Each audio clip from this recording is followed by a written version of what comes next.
Hola, buenas tardes. Muchas gracias por venir a esta sesión informativa con intervenciones de alumni, de antiguos alumnos y alumnas de la Complutense, de la casa, y que os van a contar sus trayectorias, sus experiencias, sus accesos diferentes al mundo laboral y, y que tendréis la oportunidad, espero que haya tiempo, creo que sí, vamos a limitar un poquito las intervenciones para que si alguien tiene alguna pregunta al respecto de lo que vayan contando, pues podáis intervenir al final. Dejaremos unos minutitos, ¿vale? Me presento brevemente, soy Rocío Fajardo, soy orientadora de la Oficina de Prácticas y Empleo y está mi compañera Diana Lázaro, que también es orientadora y formadora, y vamos a moderar un poquito y bueno, pues vamos a empezar si os parece. Estamos hasta las 6 menos cuarto aproximadamente y vamos a aprovechar la tarde, que seguramente va a ser muy interesante, ¿de acuerdo? Venga, empezamos a presentarles, que ya quería yo que empezaran a hablar, ¿no? Vamos a ver, primero tenemos a José Ángel Ramírez de Cepeda, que es licenciado en Psicología y máster en Psicología Clínica, Legal y Forense, director del Departamento de Formación y Voluntariado de la Fundación ANAR. Tenemos en segundo lugar a Víctor, perdón. Vale, que vamos al revés, vale. Miguel García Campos, que lo hemos invertido.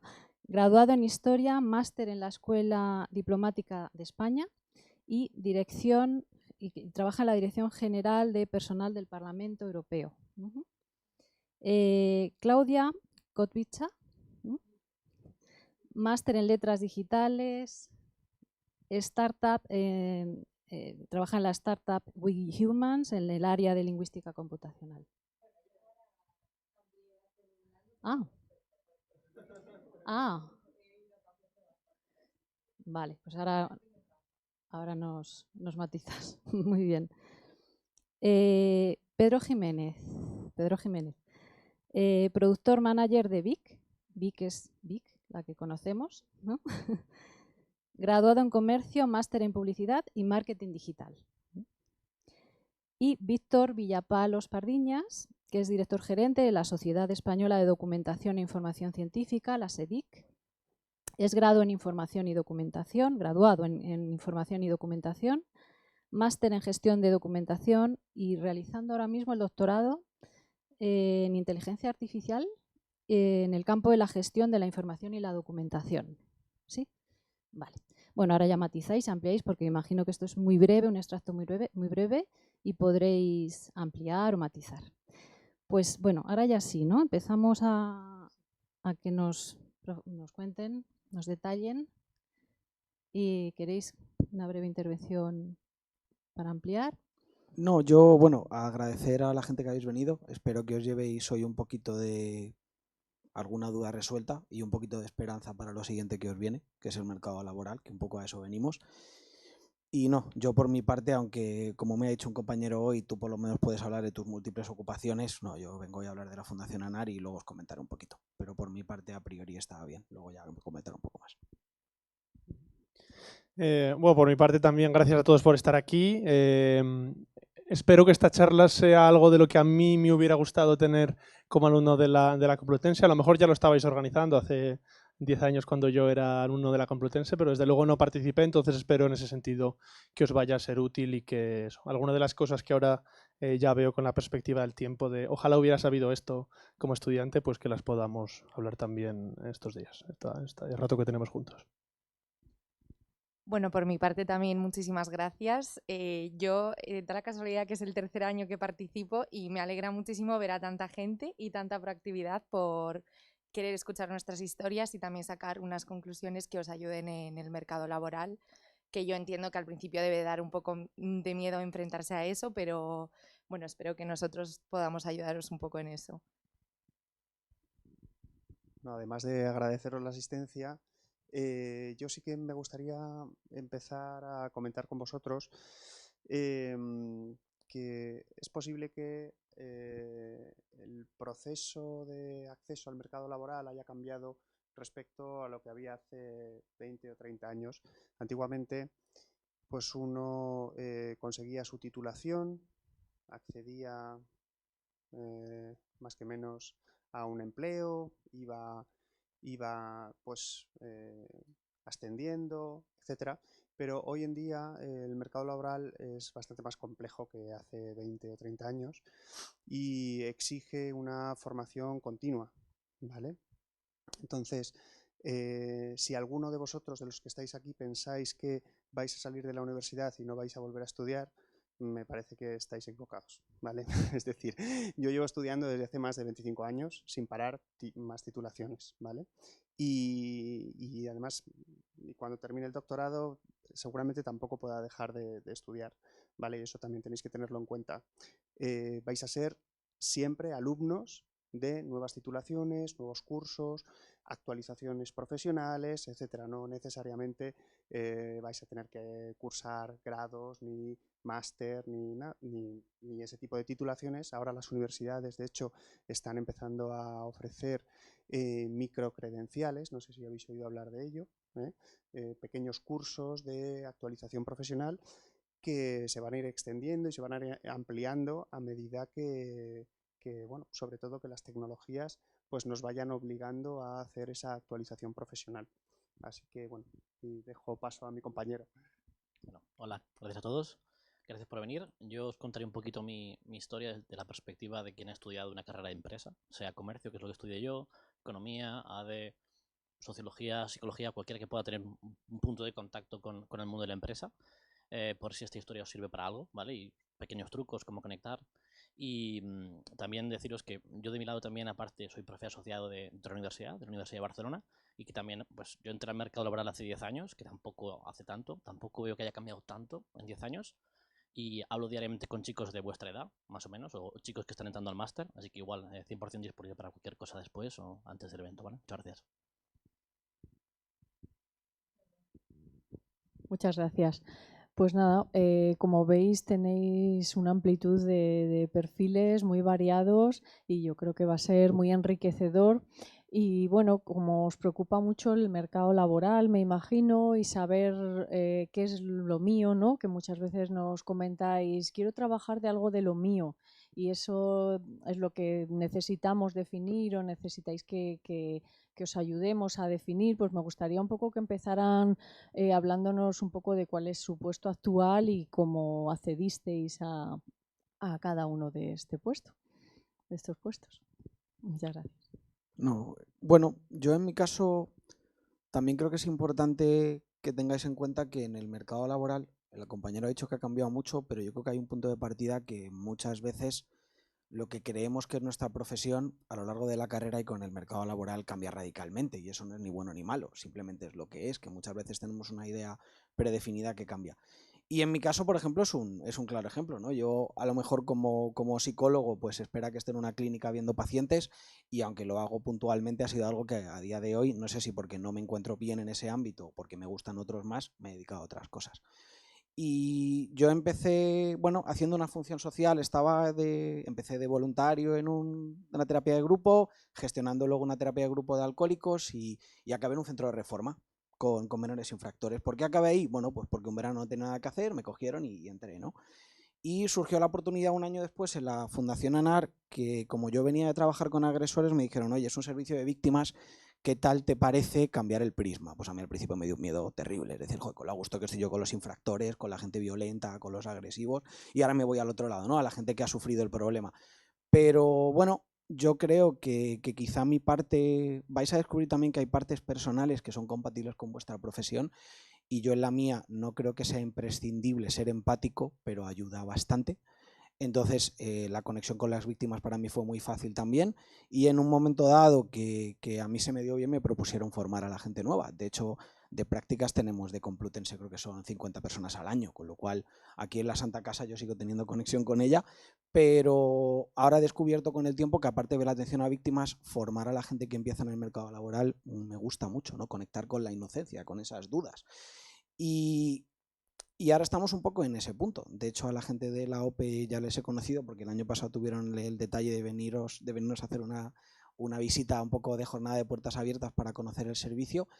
Y yo creo que mi trabajo, igual que el de los compañeros, también es la muestra de que quizás, sobre todo la gente que trabajéis, que es un poco más lo que yo también sé, ¿no? La gente que trabajéis con terceros o que vayáis a dar un servicio a terceros, ya sean pacientes, ya sean usuarios, ya sean clientes, quizá una de las primeras cosas que os tenéis que empezar a preguntar es ¿qué población me gusta para trabajar? Ya sean menores, ya sean adultos, ya sean de un tipo de enfermedad, de otra. Que luego esto va a cambiar, porque yo me encantaban los infractores y ahora solo trabajo con víctimas. ¿De acuerdo? Pero yo creo que es algo que ya en la carrera, muchas veces cuando hay algunas materias preguntaron, vale, ¿y esta materia para qué tipo de función dentro de mi profesión sirve? Y yo obviamente ahora he visto mucho recorrido, porque ¿qué me va a decir a mí que ahora mi principal función es la formación y los grupos grandes? Bueno, pues la terapia de grupo me encanta y probablemente si alguien me lo dice a los 18 diría yo, grupo, ni de coña, si me pongo nervioso delante de una persona, ¿cómo me vas a poner a 50? Entonces, yo ahí creo también que vuestras inquietudes van a marcar mucho y van a ayudar mucho en la parte en la que queréis actuar de vuestra profesión, pero que ya no solo por lo que ha dicho el compañero de la complejidad, sino porque creo que estamos en una sociedad en la que nuestras inquietudes van a ir cambiando a lo largo del tiempo. Y quizá antes no era tan así. Antes la persona podía tener unas inquietudes para 30 años vista. No quiero decir que no pasase, pero claramente ahora pasa. Entonces ya no solo es el mercado, que nos va a marcar el cambio muchas veces continua y la actualización formativa, sino vuestras propias inquietudes. Porque a lo mejor lo que os interesa a los 21, 22 años, 23, cuando acabéis el grado, no es algo que os interesa a los 40. Y eso también lo tenéis que para mí, tener claro. Y no es una mala noticia, al contrario, yo creo que es muy consecuente para seguir formándonos, porque si siempre tenemos la misma población o el mismo cliente, a lo mejor la formación no la entendemos. Pero si cambiamos de población sobre la que actuamos o cambiamos de cliente sobre el que tenemos que ejecutar una venta o vender un servicio, a lo mejor es más fácil entender que la actualización tiene sentido. Y también os digo, creo que a lo mejor esa parte social de inquietudes, si estáis aquí gente de psicología, de trabajo social, gente que dentro de la medicina o la enfermería os guste ese tipo de servicio, ¿vale? Un poco el ámbito más social, no clínico, y gente también de otras funciones, como puede ser la terapia ocupacional o derivados.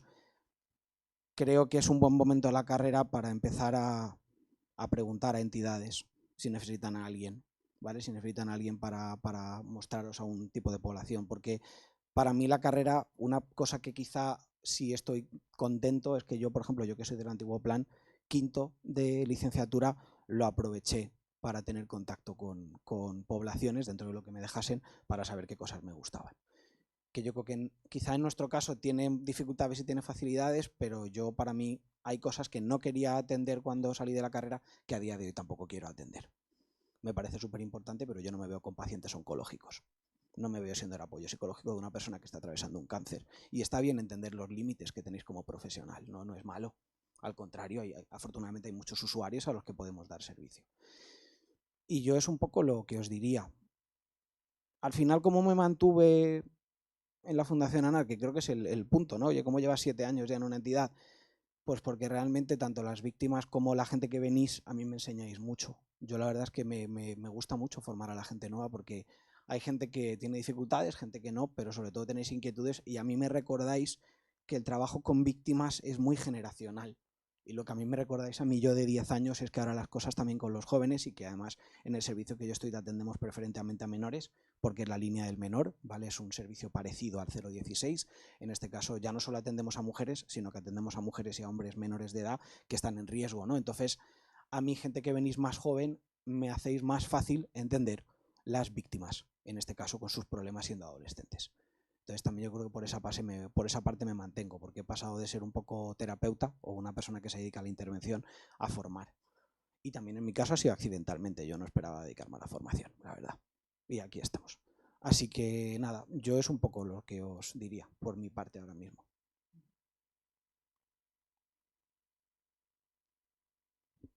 Sí, quería preguntarte si les puedes comentar qué titulaciones soléis tener allí para colaborar como voluntarios. Correcto. Es verdad que para voluntarios ahora solo psicología, ¿vale? Pero tenemos un departamento de jurídico con abogadas y un departamento de trabajo social con el que hay prácticas, ¿vale? Siempre tenemos un par de plazas de las dos titulaciones y obviamente pues ahí hay una esto, pero es verdad que tenemos esa parte. Luego también tenemos un departamento que lleva pisos tutelados, ¿vale? Unos hogares, un par de pisos con 17 menores tenemos ahora mismo, y eso lo llevan todo educadoras sociales, con lo cual también por esa parte, que además antes se me ha dicho, si hay alguien de educación social, y cuando hemos hablado del ámbito social no lo he dicho, perdonadme, y que por supuesto además sois el principal ejemplo de intervención social, el resto lo intentamos, nada más. Así que eso, educadores o educadoras sociales, psicología, trabajo social y en este caso gente de derecho, abogados o abogadas. Esto es lo que tenemos y por esa parte, si alguien quiere colaborar o quiere tener información, o incluso alguien quiere saber por qué funciona el servicio o cómo funciona, por si alguien necesita como usuario pedir ayuda, también estoy para eso, fuera de la parte del mercado. Como desgraciadamente, porque además os digo una cosa, aprovecho, todas las personas presentes sois adultas. Si tenéis conocimiento de un menor o una menor en riesgo, tenéis la responsabilidad legal de informar de lo que sepáis, ¿vale? Yo no quiero que aquí salgáis asustados y que de repente nos llaméis, pero no como profesionales, como adultos que conocemos a un menor o a una menor en riesgo, tenemos la obligación legal de informar a autoridades competentes. Y muchas veces, si no sabéis a qué autoridad competente es, nos podéis llamar a nosotros, ¿vale? Somos un poco esa voz también anónima de la gente que quiera ayudar a niños o a niñas que estén en riesgo, o a mamás, preferentemente, que estén en riesgo, que también es algo que trabajamos habitualmente. Continuamos con la misma, más o menos, información. Vale, perfecto. Pues si queréis, os hablo primero un poquito de mí, de lo que hacemos en el Parlamento Europeo, y luego vamos a hablar de vosotros, que os creo la parte más importante. Creo que yo también, bueno, soy un poco un ejemplo de alguien que se ha reconvertido desde el momento en el que salí de la universidad, porque yo estudié historia, pero nunca he ejercido nada parecido al oficio de historiador o de profesor de historia. Tampoco os voy a decir que todo lo que he aprendido sobre la monarquía bizantina o Napoleón o la Unión Soviética no me haya sido útil, pero bueno, digamos que las competencias y los conocimientos que he adquirido durante mis años en la Complutense los he aprovechado de otra manera y creo que ahora os contaré también un poco sobre eso. Vengo también, creo que está muy bien porque además traemos perspectivas diferentes cada uno de nosotros. Yo os traigo la de la función pública, pero además la función pública europea. Yo vivo en Luxemburgo. Llevo 8 años viviendo en Luxemburgo y trabajando para el Parlamento Europeo y, como sabréis, bueno, la sede principal del Parlamento está en Bruselas, pero también tenemos un poquito más de 2.000 personas trabajando en Luxemburgo para el Parlamento Europeo en concreto. Como os decía, bueno, la conexión entre historia y el trabajo de recursos humanos no es algo muy directo, pero yo es verdad que cuando salí de la universidad y había hecho tanto los 4 años de historia como después un año de máster en relaciones internacionales, pues tampoco quería muy claro no lo tenía muy claro lo que quería hacer, y eso es un sentimiento yo creo que bastante normal y que vosotros quizá, yo por supuesto cuando entré en la universidad lo que quería es ser profesor, quería enseñar historia a alumnos, fuera en secundaria o fuera en la universidad, pero bueno, a través de los años me fui dando cuenta de cosas, también fui descubriendo a través de no solo de la parte docente, sino también de las muchas actividades que tienen lugar en el campus y alrededores, que, bueno, que había un mundo ahí también relacionado con la política exterior y con las relaciones internacionales, que era muy interesante. Entonces, por eso me fui a hacer un máster a la Escuela Diplomática después, cambiando un poco desde el ámbito de historia, pero es verdad que también nunca he trabajado en el ámbito de las relaciones internacionales, porque salvo unos pocos meses en los que fui becario en una embajada, estuve en la Embajada de España en Croacia, pues luego mi trabajo, aunque sea en una institución como el Parlamento Europeo, se ha concentrado en gestionar los procesos de selección, en hacer entrevistas, en pues eso, coordinar las políticas de recursos humanos y, bueno, luego si en el turno de preguntas tenéis alguna pregunta también sobre esto de cómo hacer una entrevista o se puede utilizar la inteligencia artificial en los procesos de selección, cómo utilizar bien o cómo usarla mal, pues también podemos tocar un poco todos estos ámbitos.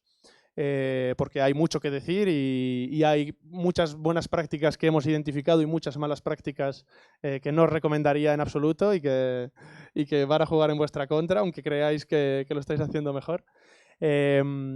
También, pues eso, quitaros un poco el miedo a salir fuera. Yo creo que trabajar fuera de España es una buena experiencia, aunque vosotros os sintáis muy ligados en este momento, pues no sé, a Madrid o a los lugares de los que vengáis. Yo creo que tener una experiencia en el exterior os puede dar una nueva perspectiva. Por supuesto, allí los idiomas son importantes, pero eso, siempre se busca gente un poco multidisciplinar. Yo que os decía que trabajo en recursos humanos y que vengo de historia, tengo la suerte de trabajar a diario con compañeros que vienen de ámbitos muy diferentes y que yo creo que esto también vale para cualquier departamento de recursos humanos de una empresa o de una institución pública en España. Trabajo con juristas, gente que ha estudiado Derecho, gente que viene de marketing y relaciones públicas, tenemos mucha gente también que viene de finanzas, de administración y dirección de empresas, gente que ha estudiado traducción y que están un poco así, eso, pues, reconvirtiéndose profesionalmente igual que he hecho yo. Entonces, yo creo que este sería un poco también una de las primeras lecciones, que hay, por supuesto, trabajos que son muy especializados y en los que necesitáis tener una titulación para trabajar en medicina o en psicología clínica, por ejemplo, o en otros ámbitos, pero que hay mucho campo en el mercado laboral que está basado en vuestras competencias, ¿no? Y que yo creo que también todo lo que yo he aprendido de cómo, en el grado de historia, ¿no?, cómo leer tochazos y a través de ahí intentar hacer resúmenes muy cortos, la capacidad esa de síntesis, de análisis de textos, la capacidad de comunicar ¿no?, ideas complejas de una forma simple, la capacidad de relacionar fenómenos, pues que son cosas que también ayudan en el ámbito laboral y que más y más se va buscando que vosotros no tengáis una titulación concreta, sino que tengáis una capacidad de hacer algo. Y yo creo que vuestra capacidad de vender, no el hecho de, mira, yo he estudiado, pues no sé, geografía en la Complutense y tuve una nota media de 9,1. Esto al empleador a lo mejor no le da la información que el empleador está buscando. El empleador a veces está buscando, mira, pues es que yo sé utilizar 6 tipos de software diferentes, los he aprendido a lo largo de los años de una forma muy rápida y por tanto puedo aprender el software que utilicéis en vuestra empresa. O yo soy especialista en dar charlas a estudiantes y eso puede ser algo muy valioso en diferentes ámbitos profesionales. Entonces, esta es una parte también muy importante, que tengáis un poco esa apertura de miras de que está bien tirar de los estudios que uno ha tenido, pero que esto se puede hacer de formas diferentes, ¿no? Y de formas que no sean las clásicas con los caminos que ya están marcados, ¿no? Que yo creo que también ahí tenéis mucho ámbito para ser innovadores y para buscar otras ocupaciones que os hagan felices. Y la parte de vosotros es que, por supuesto, las instituciones de la Unión Europea emplean a mucha gente muy diversa, y en ese sentido, si miro a los procesos de selección que hemos publicado en los últimos años, tenemos inspectores nucleares, tenemos especialistas en investigación científica, tenemos gente también que ha estudiado archivística y gestión de documentos, por ejemplo, mucha gente que viene de informática, y luego perfiles un poco más tradicionales como relaciones internacionales, derecho, economía, por supuesto, pero que siempre hay una abertura en las instituciones de la Unión Europea para cualquier tipo de perfil profesional, y sea lo que sea que habéis aprendido durante vuestros 3, 4, 5 años en la universidad, yo creo que la Unión Europea está abierta a daros una oportunidad profesional. Simplemente para que lo miréis quizá después de esta charla, si buscáis becas Unión Europea, nosotros en inglés, generalmente el inglés es la lengua que más utilizamos en el trabajo, lo llamamos traineeship en inglés. Entonces, si buscáis traineeship European Parliament, traineeship European Commission, vais a poder encontrar los programas que ofrecemos. Son programas de 5 meses con becas remuneradas, yo creo bastante bien remuneradas, pero sobre todo lo más interesante es que es la oportunidad de conocer desde dentro el trabajo de una institución, de complementar vuestros estudios. Y ha sido mi caso claramente, que yo pude llegar a esta reconversión profesional gracias a que me ofrecieron la oportunidad de trabajar en recursos humanos durante 5 meses, y ahora llevo ya más de 8 años trabajando en recursos humanos y ojalá siga haciéndolo el resto de mi vida porque es algo verdaderamente interesante, y yo estoy convencido que también para vosotros, si os animáis alguna vez a a venir a Luxemburgo o a Bruselas, seréis muy bienvenidos para trabajar en alguna de las instituciones. Podéis opositar también, hay oposiciones abiertas y si buscáis la información la encontraréis. Hay verdaderamente muchas oportunidades que estamos publicando ahora. Y eso, y como último punto también decir que hay unas pocas oportunidades en Madrid, tanto la Comisión Europea como el Parlamento tenemos una representación aquí en Madrid y buscamos 2 veces al año, contratamos más o menos en total 5 o 6 becarios que pueden trabajar desde Madrid, también desde Barcelona y hay alguna agencia también de la Unión Europea en Alicante, en Bilbao, en Vigo y en Torrejón de Ardoz. Entonces, si esto os interesa, pues bueno, quizá haya alguna pregunta después o podamos hablarlo de forma privada. Bueno, hola, yo soy Claudia. Yo en mi caso estudié lenguas modernas y la verdad que durante toda mi carrera mi idea era, lo que tenía claro es que no quería trabajar de lo que estaba estudiando. Me encantaba la carrera, pero no quería dedicarme a nada de eso. Es verdad que en el último año tuve la oportunidad de hacer unas prácticas también en la embajada. Estuve en Varsovia, en la Embajada de España. Y es cierto que mi experiencia en la embajada me encantó, pero me pilló en una época un poco turbulenta, por así decirlo. Coincidió con el comienzo de la guerra de Ucrania y tanto mi compañera como yo nos encargamos de los refugiados que venían a Polonia. Entonces fue un trabajo que realmente me llevé mucho para mí, personal, pero que me agotó bastante mentalmente. Entonces, cuando yo llegué a España, dije, ¿qué quiero hacer con mi vida? Y vi que se estaba poniendo de moda el tema de la lingüística computacional, temas de inteligencia artificial, y vi que la Complutense ofrecía un máster que era el de letras digitales. También tenía el de lingüística computacional, pero yo me decanté por el de letras digitales. Bueno, pues yo una vez terminé el máster, empecé lingüista computacional, he sido también diseñadora conversacional y ahora soy prompt engineer, que es una profesión que hace 5 años ni existía. Por eso yo lo primero que os llevéis de aquí, que quiero que os llevéis de aquí es que probablemente si estáis en la misma situación que yo, a lo mejor el día de mañana os dedicáis a algo que a día de hoy ni existe. Entonces, es normal que si no tenéis las cosas claras, no os agobiéis tanto porque muchas veces el mundo laboral te va llevando un poco por diferentes caminos que hoy en día ni te imaginas. Es cierto que en mi sector en concreto es muy importante que seas una persona muy curiosa y que estés dispuesto a estudiar, como tú bien has dicho. Hay que estar formándose constantemente porque al final el mundo de la inteligencia artificial es muy atractivo para las empresas. Yo ahora mismo estoy en consultoría, vivimos de los clientes y los clientes lo que piden es inteligencia artificial. Entonces tienes que ser muy puntero en ese tema y sobre todo tienes que ofrecerle algo diferenciador que no le ofrece la competencia. Entonces, para eso, ¿de qué manera lo consigues? Formándote, siendo, por así decirlo, el primero de la clase. Hoy en día las empresas dan un punto muy importante a la formación y te ofrecen mucha formación porque a ellos les interesa que tú seas una persona que sabe de ese sector. Y es verdad que en el caso de la lingüística, como es mi campo, yo me veo todos los días hablando con técnicos, hablando con project managers que a lo mejor cuando yo estaba en la carrera o en el máster pensé que nunca iba a tener que interactuar con esos perfiles y ahora en mi trayectoria laboral me he dado cuenta que interactúo con personas que antes era como, pues tú eres de ciencias y yo soy de letras y no tenemos nada que ver, pues tenemos mucho que ver y tenemos que hablar el mismo idioma. Por eso es importante que también nos formemos en ese sentido. Yo también os diría del mundo laboral y sobre todo de la empresa privada, que muchas veces pues, como empresa privada te van a tratar mal.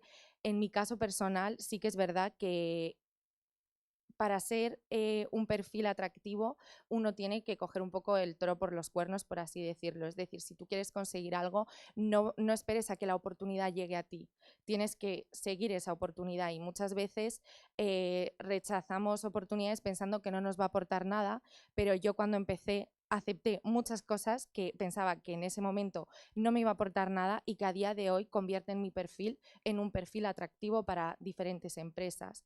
Y eso pues al final viene de las ganas, de la motivación y de la ambición que uno tenga. Entonces yo también animo a que de verdad seáis curiosos, que os rodeéis de gente que no solo está en vuestro nicho, sino en diferentes sectores para aprender de lo máximo que podáis, que no perdáis esa curiosidad a más experiencia que ganéis, porque yo entiendo que cuanto más mayor, nos hacemos, más pereza nos da, pero de verdad es lo que convierte nuestra persona en una persona de valor para las empresas.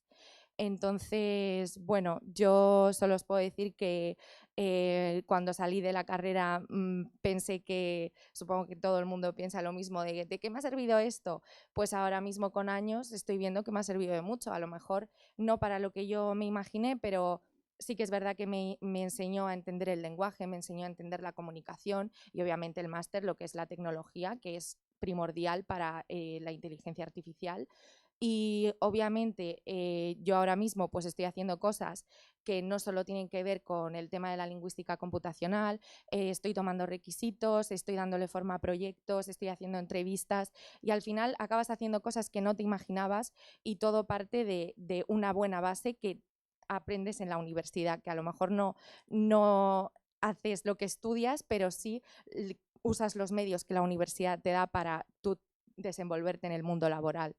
Entonces, bueno, yo os puedo decir eso. Si tenéis alguna pregunta, luego me preguntáis y os la resuelvo. Pues yo me uno a lo que han comentado los compañeros. En mi caso fue un poco diferente. No sé si habrá gente como yo. Yo empecé a estudiar un poco más tarde de la edad a la que me tocaba y ya empecé, o sea, hice todos los estudios en la universidad ya trabajando, ¿vale? Entonces yo trabajaba bueno, en realidad la jornada completa, pero lo hacía todas las horas seguidas por la tarde, de 3 a 10 en el ámbito sanitario, y por las mañanas iba a la facultad. Entonces eso, evidentemente, como yo ya estaba dentro del mercado laboral, pues bueno, también digamos que mi proyección fue otra. Me tomé los estudios de otra forma. Siempre tuve claro que la carrera profesional empieza desde el primer día que entras en la universidad, no cuando terminas la universidad, ¿vale? Porque en la universidad, todos los estudios que haces en la universidad, todos los contactos que haces en la universidad, eso va a marcar tu trayectoria profesional, ¿vale? O puede ayudarte en tu trayectoria profesional. Entonces es importante que desde el primer día sepas que estás ya en un entorno profesional, universitario, ¿vale? Pero que te puede impulsar en tu carrera una vez que termines los estudios. Luego, al hilo de lo que ha comentado la compañera, sí que me gustaría remarcar una idea, y es que en la universidad, más allá de los conocimientos técnicos que te puede aportar, la universidad lo que te da es una metodología de trabajo, ¿vale? Lo que te enseña es a saber cómo tienes que estudiar, saber cómo tienes que manejar la información, en fin, una forma de trabajo que luego puedes aplicar en el ámbito laboral. Da igual qué estudios hagas, evidentemente habrá estudios más técnicos en los que apliques esos conocimientos en tu profesión y otros estudios que a lo mejor no necesites aplicar esos conocimientos, pero sí esa metodología que aprendes de trabajo, ¿vale? Que creo que además lo ha dicho antes el compañero, eso sí que te sirve para el resto de tu vida. Y luego es importante, sí que me gustaría también remarcar, sobre todo en el ámbito de las ciencias sociales, porque es cierto que lo que es, hay otros estudios, o medicina, en fin, otros estudios que sí que requieren una especialización, y cuanto más especializado estés, pues más posibilidades de proyección profesional tienes, pero en el ámbito de las ciencias sociales ocurre un tema muy interesante, y es que lo que más se valora son los perfiles híbridos, ¿vale? Es decir, en lugar de especializarse en un área muy concreta, lo que se valora mucho es tener conocimientos muy diversos que te permitan ser muy versátil en el ámbito laboral, ¿vale? Entonces eso también es interesante, sobre todo para todos los que estéis en el ámbito de las ciencias sociales. Bueno, de mi lado, reforzar algunos mensajes que hemos escuchado. Por ejemplo, hemos hablado de voluntariado, aunque sea de una forma social, pero por ejemplo, yo una de las cosas primeras que hice cuando estaba en la uni era hacer algún tipo de voluntariado, ¿no? En este caso, voluntariado para un equipo deportivo, porque me interesaba el deporte y eso me permitió en algún momento tocar un poco de marketing deportivo, que era algo que quería hacer en ese momento. Entonces, de repente tienes algo que poner en el currículum, más allá de estoy estudiando esto. Reforzar también un poco la parte de la experiencia internacional, que ahí también el compañero y la compañera. Más allá del Erasmus, que es una cosa 100% recomendable, pues siempre te puedes plantear 1 o 2 años fuera, intentar tocar otro mercado laboral y volver pues con un poquito más de idiomas o un poquito más de experiencia exterior, que siempre en España es bien valorado. Y hablando de especialización también, os doy un poco mi caso. Al final yo empecé a estudiar comercio porque quería hacer algo vinculado al mundo de la empresa. Punto. Entonces a partir de ahí yo me acuerdo, 2011 empiezo la universidad y era esos años en los que todo el mundo hacía ADE, o ADE con algo, o ADE. Entonces, literalmente cogí comercio porque era algo que era empresa y que digo, no es ADE, que todo el mundo está haciendo ADE. Diferenciación. Luego en el mundo de la empresa todo funciona, la verdad. A partir de ahí, sería mentiros deciros que he gobernado mi vida laboral, ¿vale? Acabé la carrera, empecé a hacer prácticas en una empresa de investigación de mercados, lo hice medio bien y empecé a trabajar para un cliente de esa empresa de investigación de mercados, que era Bifitter. La empresa se llama Pernod Ricard, pero tiene Bifitter, Ballantine's Absolute, Havana Club. Esto suena un poco más, ¿no? Vale. Y al final, realmente, el hecho por el que terminé trabajando en esa empresa es que había estado haciendo PowerPoints de investigación de mercados para esa empresa. Entonces, abrieron una plaza de prácticas y de repente yo era una persona muy capacitada para hacer esa entrevista porque llevaba 6 meses haciendo PowerPoints sobre cómo funciona su mercado. Fácil. Y a partir de ahí es como he acabado en un sector de gran consumo y llevo los últimos 10 años trabajando en marketing en gran consumo. He trabajado en Pernod, he trabajado en Danone un tiempo y ahora llevo en Big va para 7 años y medio, que es mucho más de lo que pensé que iba a estar nunca en una empresa, la verdad. Entonces, lo que más, bien tocando un poquito lo que hemos dicho, yo creo en la especialización, te diré, sobre todo en ámbitos de empresa, creo mucho en la especialización. Dentro de la especialización tú tienes que tener también la curiosidad de intentar entender tu especialización de la forma grande. Marketing parece una especialización, pero en marketing hay gente que trabaja en una agencia, gente que trabaja en un cliente, gente que trabaja haciendo notas de prensa, gente que trabaja en redacción, gente que hace campañas, que trabaja en digital. Todo es marketing, pero hay distintos ámbitos dentro de esto. Entonces, si os especializáis irónicamente en un ámbito muy desarrollado, al final tienes campo donde moverte. Y por último, pasaros el mensaje de que empecéis pronto. Y empezar pronto no significa que tenéis 18 años, estáis empezando la carrera y tenéis la obligación de trabajar, porque eso es poco realista, porque es muy difícil entrar al mercado laboral así. Pero sí que tengáis la curiosidad de, si puedo hacer un voluntariado de un ámbito que me interesa, lo hago. Si puedo hacer unas prácticas en empresa, o 2 o 3, mejor que si puedo hacer solo una, las obligatorias. Que intentéis tocar empresa lo antes posible. Que intentéis tocar un voluntariado lo antes posible. Que tengáis la inquietud y la ambición de, más allá de poner los estudios, haber sido capaces de llegar a una entrevista y contar otras cosas que hacéis que demuestran la inquietud que tenéis real por ese ámbito, ¿no? Y que seáis muy quirúrgicos a la hora de, vale, como me interesa, vuelvo al mismo ejemplo, el marketing deportivo, hacer cosas de deporte, pensar en deporte, aplicar a procesos de deporte y llenar ese currículum de deporte. No, ni siquiera hace falta que sea puramente con marketing, ¿no? Pero en una entrevista demostrar pasión e interés por años en aquello que realmente os motiva a trabajar, ¿vale? Muchas gracias.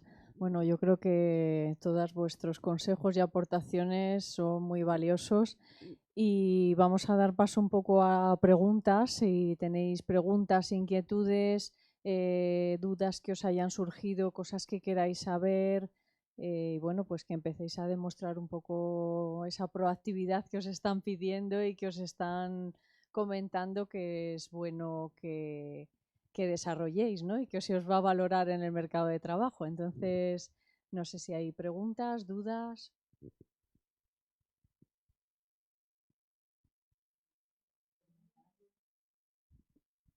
Nada. No, yo lo único que iba a decir, ahora va a intervenir la compañera y ahora le damos el turno. Yo siempre le digo a los alumnos que no hay preguntas totas ni preguntas que no sirvan, sino al contrario, las preguntas marcan el interés que tenéis por lo que está pasando. Y es un poco lo que decía el compañero, ¿no? Ya podemos llegar a pasión o no, pero si preguntáis por la persona que está enfrente, por sus funciones y por la empresa, probablemente al entrevistador le parezca bastante más interesante vuestra entrevista que la persona que pase después. Entonces, bueno, y ya la compañera ha pedido el turno, así que...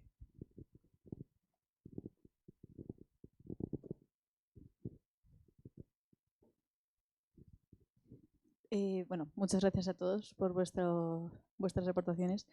Quería preguntarte en concreto un poco sobre el salir al extranjero.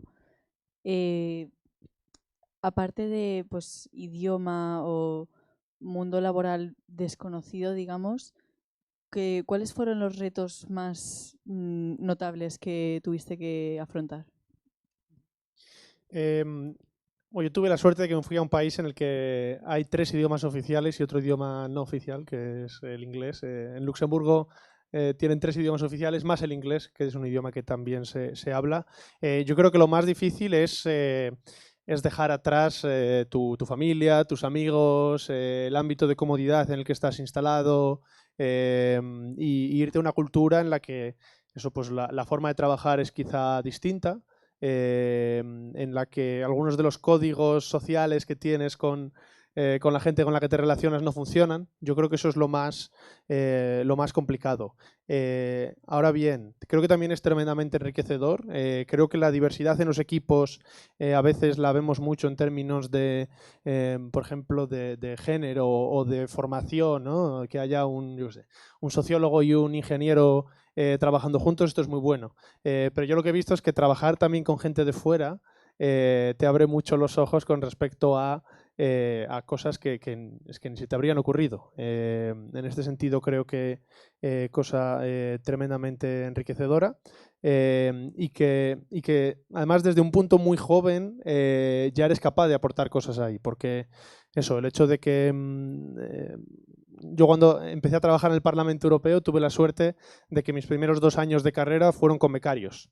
Entonces yo incluso como becario trabajaba con becarios y luego durante el año y medio siguiente también estuve trabajando con gente que tenía 23, 24, 25 años, que era la edad que yo tenía cuando me fui a trabajar.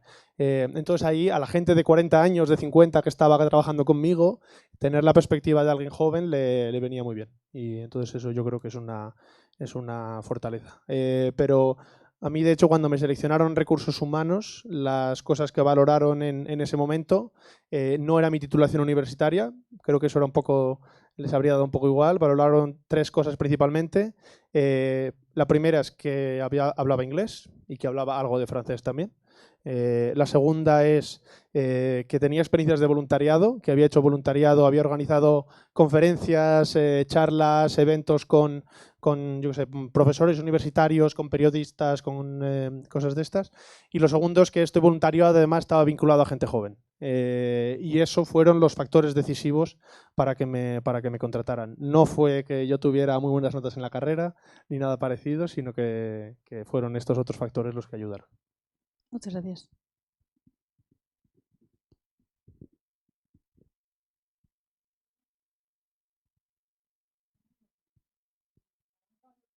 Yo tengo una pregunta, ya que estoy aquí en el micrófono. Bueno, muchas gracias a todos por la charla, la verdad que ha sido muy interesante. A todos, pero en concreto era hacia la persona de recursos humanos, que yo también estudio, bueno, ahora yo estoy estudiando de recursos humanos aquí en la Complutense. Y bueno, me interesaba mucho que estabas hablando del tema de los procesos de selección. Concretamente, yo quería preguntarte un poco, ya justo has desglosado un poquito de ello, y era si crees que es importante nuestra titulación a efectos de un proceso de selección en pues, la Unión Europea, el Estado o en algo, a lo mejor en una empresa privada, o al final le dan más méritos a otro tipo de cosas, a lo que tú comentabas. Bueno, ya como digo, justo has hablado un poco de ello, pero voluntariados, otras competencias que a lo mejor pues poseemos y demás, no sé. En las entrevistas depende un poco, porque es verdad que hay ámbitos en los que la especialización es muy importante y hay ámbitos en los que es más importante una cosa que llamamos los generalistas profundos, que es que tú tengas la capacidad de profundizar en ámbitos que sean diferentes, ¿no? O sea, que tú ahora estés trabajando en un proyecto para becarios y que luego seas capaz de diseñar un programa de formación y que después, cuando vayas a cambiar las reglas de la contratación y tengas que hacer negociaciones con los sindicatos, que tú también puedas liderar este equipo. Entonces, en ese sentido, es algo muy importante. ¿Qué buscamos nosotros en las entrevistas cuando las hacemos? Que es constantemente. Pues buscamos varias cosas que yo creo que no vienen determinadas por los estudios. Y esto, evidentemente, se aplica para recursos humanos, pero no se aplica para todos los ámbitos, aunque yo creo que muchas cosas os van a resonar también a vosotros. Primero, que buscamos a alguien que nos guste. Buscamos a alguien que tú digas, joder, yo cuando sea la hora de la comida y me vaya a comer con este tío, me lo voy a pasar bien y me va a gustar. Segundo, alguien en el que podamos confiar. Alguien que yo sepa que si delego esta tarea en esta persona, tengo la espalda cubierta, o que si yo estoy de vacaciones, o que si yo me voy de la empresa o de la organización, esto va a seguir saliendo. Creo que también buscamos un cierto punto de alguien que sea un poco extrovertido, alguien que, ¿no?, que le eche un poco de cara a las cosas también y que tú sepas que, ¿no?, que va a tener la valentía de decir las cosas cuando tienen que decirse, no alguien que te vaya a dar la chapa, eso está claro que no. Y otra de las cosas que buscamos también es alguien que, ¿cómo decirlo?, que encaje, que complemente al equipo existente. Si tú ya tienes un equipo en el que toda la gente ha estudiado, no sé, lenguas modernas, por ejemplo, pues a lo mejor te interesa contratar otro tipo de perfil que te complemente. Igual te interesa tener más un psicólogo, alguien que venga de derecho o otro tipo de profesiones. Entonces estos serían un poco los elementos que destacaría yo. Sí, sí.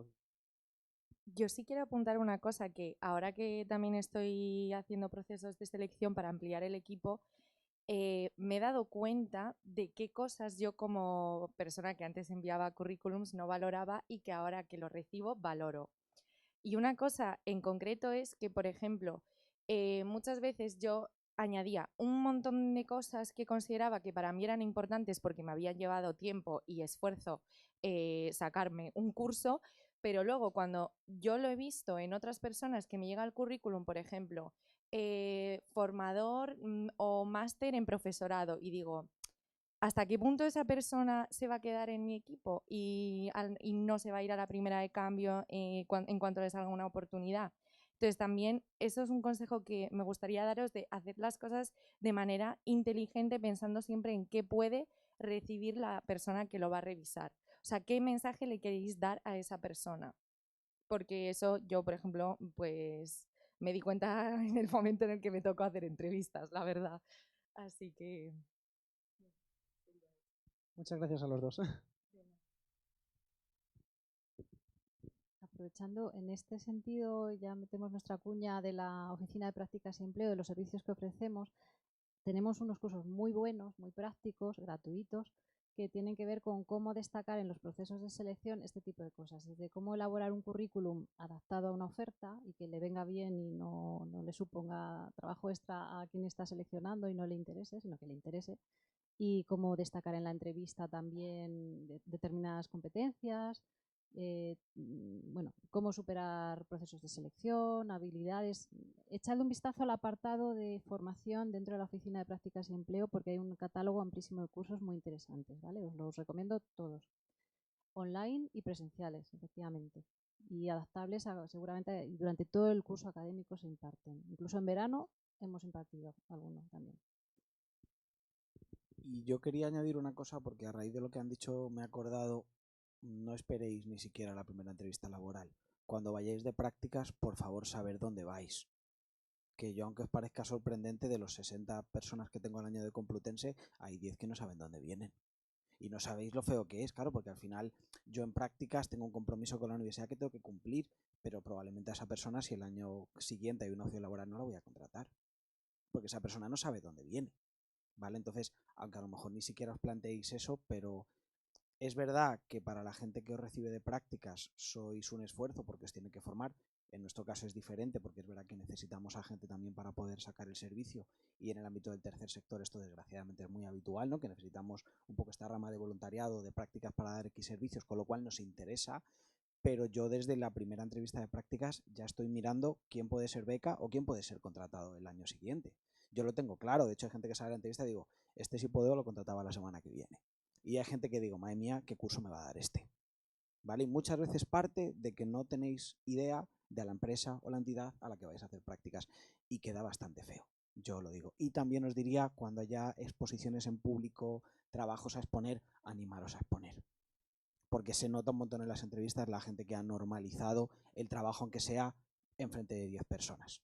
Un montón. Al final, o sea, nosotros creo que los que estamos aquí hablamos bien y probablemente yo ahora doy mucha más importancia que no me importase, incluso aunque estuviese muy nervioso en la universidad, poner cosas en público, aunque fuese con 60 personas, que a 15 de mis compañeros probablemente les daba exactamente igual.